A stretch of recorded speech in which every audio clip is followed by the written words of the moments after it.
Oke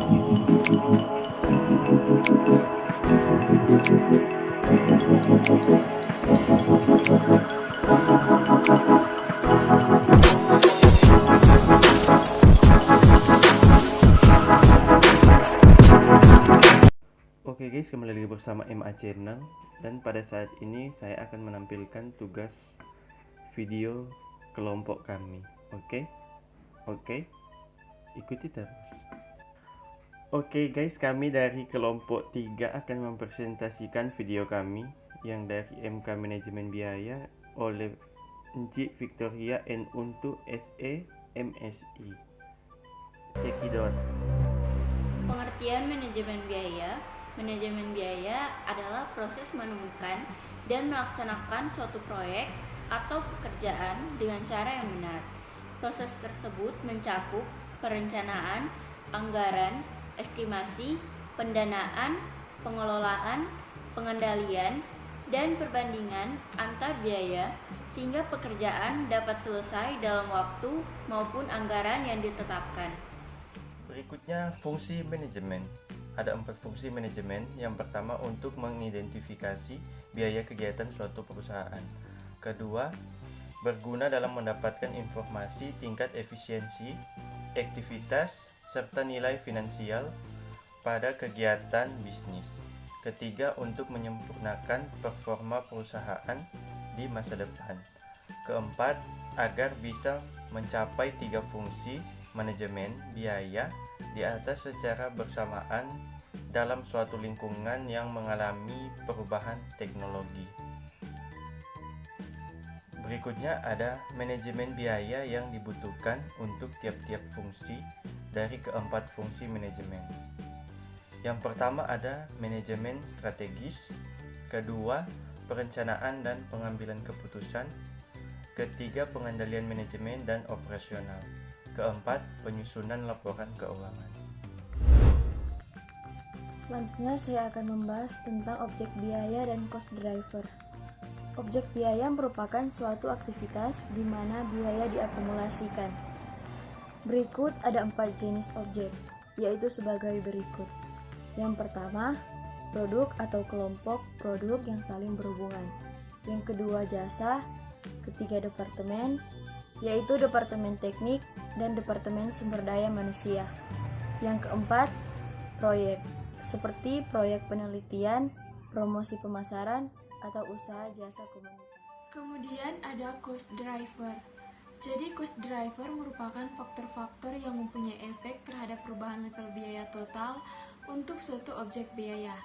Identifikasi dan analisis cost driver merupakan langkah penting dalam analisis strategik dan manajemen biaya pada suatu perusahaan. Karena cost driver merupakan dasar dalam penentuan biaya dan objek biaya secara akurat dan untuk pengendalian objek biaya tersebut. Nah, sebagai contoh, biaya listrik dalam pabrik dipengaruhi oleh jumlah jam mesin. Jadi jumlah jam mesin merupakan cost driver untuk biaya listrik. Nah, cost driver umum lainnya adalah jumlah produk yang dihasilkan, jumlah mesin yang di-set up, jumlah perubahan desain yang dilakukan untuk membuat suatu produk, serta jumlah promosi pemasaran dan saluran distribusi. Lingkungan bisnis kontemporer. Dalam lingkungan bisnis terjadi perubahan yang berpengaruh dalam praktek-praktek manajemen biaya.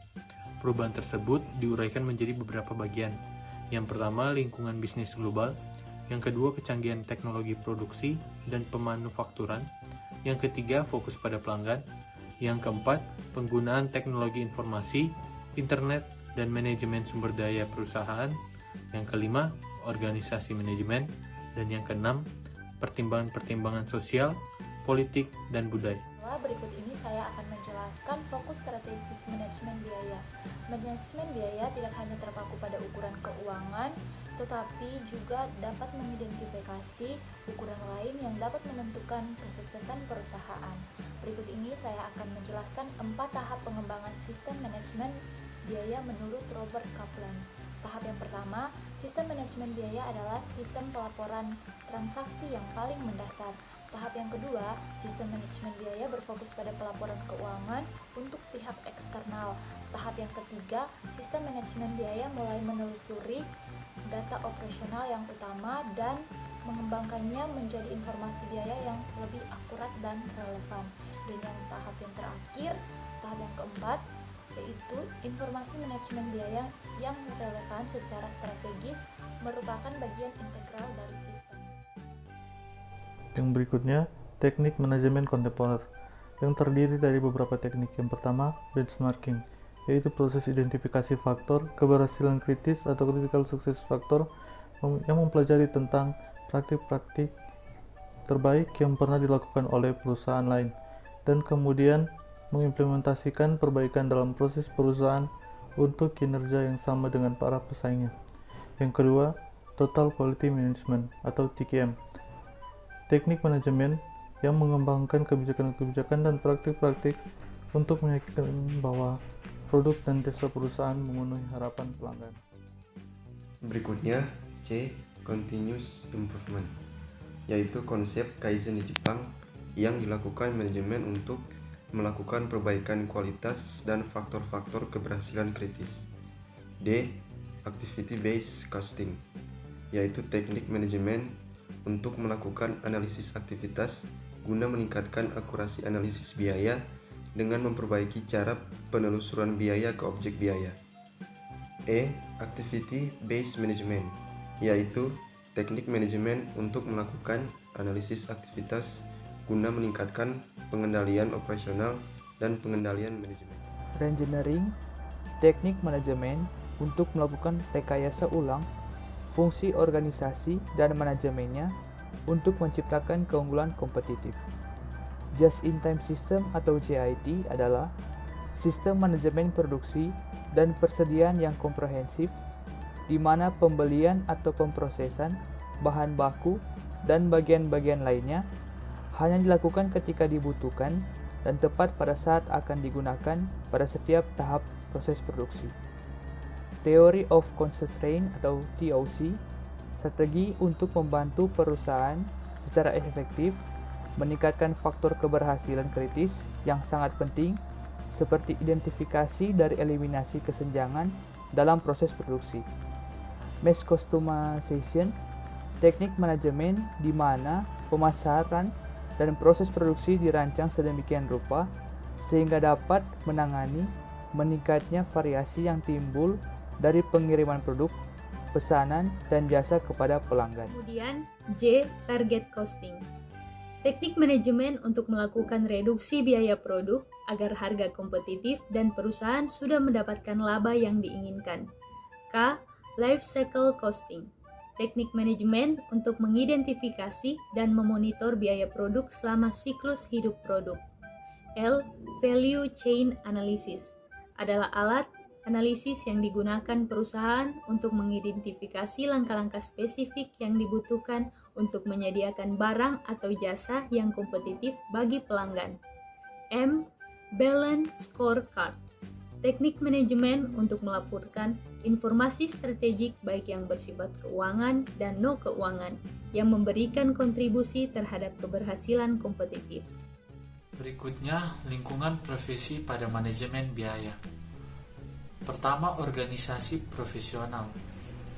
Lingkungan profesional akuntan manajemen dipengaruhi oleh dua jenis organisasi yang menetapkan seperangkat pedoman dan peraturan yang berhubungan dengan praktik-praktik yang akuntansi manajemen serta yang mempromosikan profesionalisme dan kompetensi akuntan manajemen. Kedua, sertifikasi profesional.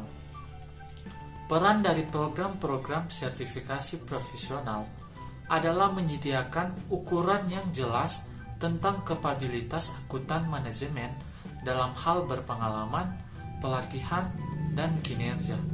Ketiga, etika profesi.